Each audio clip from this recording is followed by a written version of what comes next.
والے آپ کے غلاموں اور صحابہ کو تکلیف دے کر اپنی دل کی بھڑاس نکالنے لگے۔ اب انہوں نے فیصلہ کیا کہ اب کمزور مسلمانوں کو وہ ستائیں گے تاکہ وہ کم سے کم اس نئے دین کو چھوڑ کر پرانے راستے پر لوٹ آئے۔ مکہ والوں کے اس فیصلے کے بعد صحابہ کرام پر وہ بھیانک ظلم کیے گئے کہ سن کر رونگٹے کھڑے ہو جائے اور پتھر بھی رو پڑے۔ مکہ والے ایمان والوں کو قید کرتے، انہیں بھوکا پیاسا رکھتے، پتھروں پر گرم گرم پتھروں پر لٹاتے اور آگ کی طرح تپتے ہوئے گرم سلاخوں سے ان کے جسموں کو کچو کے لگاتے، پھر انہیں پانی میں ڈبوتے۔ لیکن صحابہ اکرام کے ایمان پر قربان جائیے، وہ نہایت مضبوط ایمان والے اور مضبوط دل کے لوگ تھے۔ وہ بڑی بڑی مصیبتیں اور تکلیفیں سہ جاتے، سخت سے سخت ظلم برداشت کرتے، لیکن ایمان سے نہیں پھرتے۔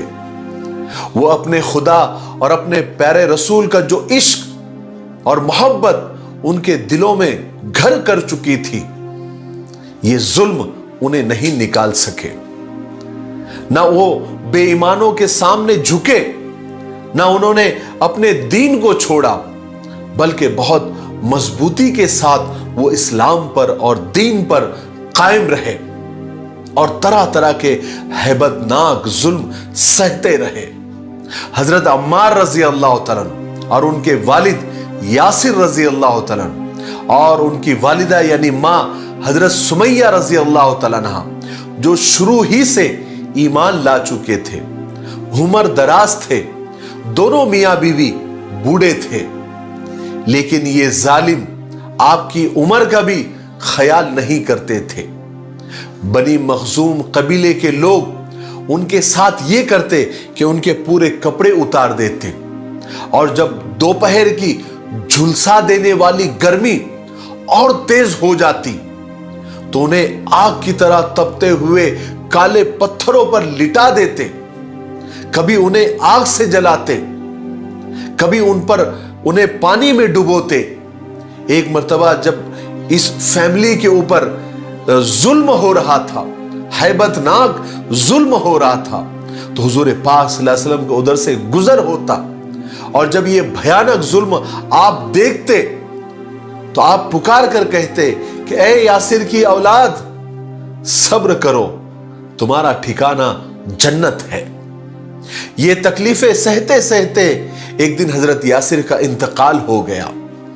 ایک دن حضور پاک صلی اللہ علیہ وسلم بنی مخزوم کے محلے سے گزر رہے تھے، تو آپ صلی اللہ علیہ وسلم نے دیکھا کہ وہ ظالم لوگ حضرت سمیہ رضی اللہ تعالیٰ عنہ، جو کہ بہت بوڑھی تھی، ان کو لوہے کے زرے میں یعنی لوہے کے کپڑے پہنا کر دھوپ کی تپتی ہوئی ریت پر انہیں لٹا رکھا ہے، اور وہ بوڑھی سمیہ درد سے بلبلا رہی ہے،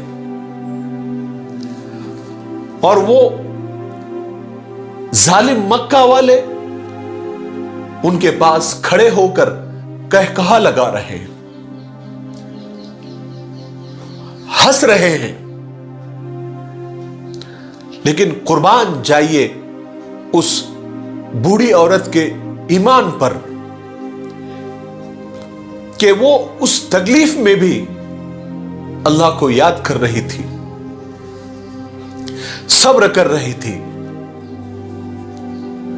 حضور پاک صلی اللہ علیہ وسلم نے جب اس حالت میں اس بوڑھی سمیہ کو دیکھا اور ان کی بے بسی دیکھی تو آپ کی آنکھیں بھر آئی۔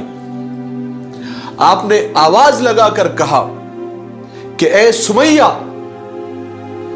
خوش ہو جاؤ اور صبر کرو، میں تمہارا ٹھکانہ جنت میں دیکھ رہا ہوں۔